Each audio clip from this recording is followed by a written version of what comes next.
he was like, yeah, we can safely assume we don't want to allege anything, but the contamination probably came from a couple of sources. Obviously, the wastewater treatment plant being right there is problematic, but also when you think about the sand that started contaminating those wells decades ago, that's obviously an issue.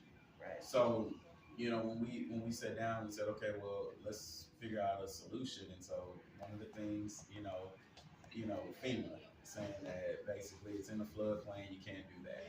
But let me tell y'all something y'all might not know about floodplains. Remember, I'm from Houston, right? It's a whole, that is a whole floodplain. So the whole city Right. is That's a floodplain. because they tell people you can't build there, but you can build above the base flood elevation, which is 10 feet there. But the problem is, like y'all all know, it's never flooded in Sand Branch. So we know this is environmental racism if we, if we just call a thing a thing.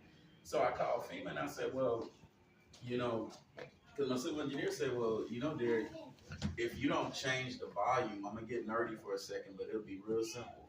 If you don't change the volume of the land, it doesn't affect the floodplain. So I want y'all to think about something. The volume means underground. So that means if we dig out to put water lines and put sewer lines in the ground, as long as we don't compact more dirt on top of it that wasn't there before, we have not disturbed the floodplain.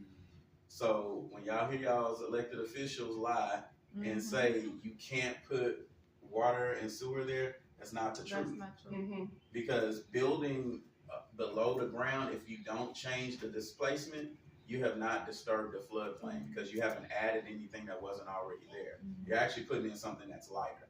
So once I realized that, I said, oh, okay, well, let's go do some work. And the cost, that was the other thing we sat down and figured out, $8 million for water and sewer lines. Now y'all know we wasted more money than that, right? Yeah. They didn't have no money on that in a normal day. You know what I'm saying? So, Every you day. said about that flood thing. yes, ma'am.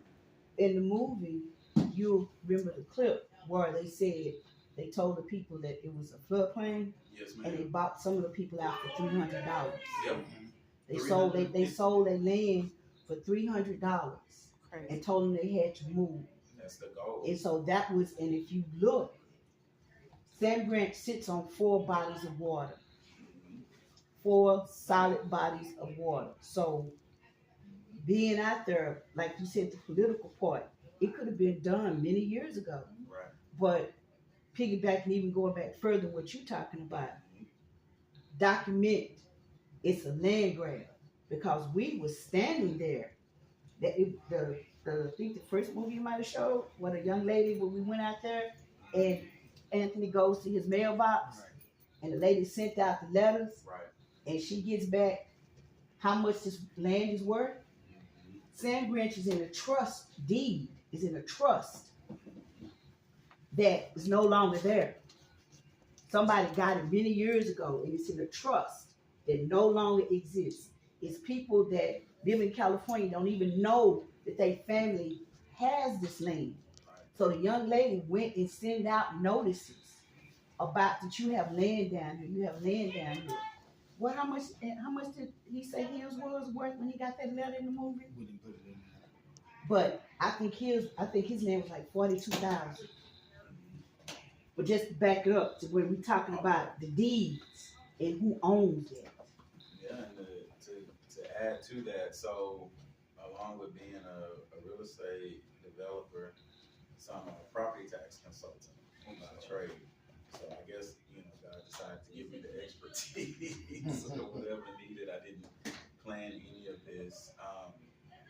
I analyzed the tax value on Sand Branch, and I mentioned this during the campaign. And I think it's so much going on. I think people heard me, but I don't think they really heard me. So in the last 2 years, the tax value has gone up 2,531%. Nobody can afford that level of increase, and that's not natural. That's not saying it went up $2,000. It's 2,531%. So imagine if you own, and if you're wealthy and you own a $500,000 house, $500,000 house, you're doing pretty well for yourself, right? Imagine your house in 2 years going from being $500,000 to being worth $12.5 million. You can't afford that tax increase. And so with Sand Branch, you know, one of the candidates recently that was running for District 8, I won't name the name, but I can probably do the math, said that the land is not worth the value of the cost of putting water and sewer lines there. That's not the truth. That's not true. No, because that land now, to what Mama Olinka just said, is worth about $43 million, just the land value. That's not the house value. So imagine paying taxes on land that's, you know, tax valued at $500, and now you're paying it at $20,000, $40,000. That increase from 500 just to 20,000, that's 2,500%. So, you know, one of the folks, because another connection, and I didn't know this when we got started with this, Pastor K, you know, so I'm a member of Phi Beta Sigma, and it was just interesting when you see the difference in some of the people that you talk to.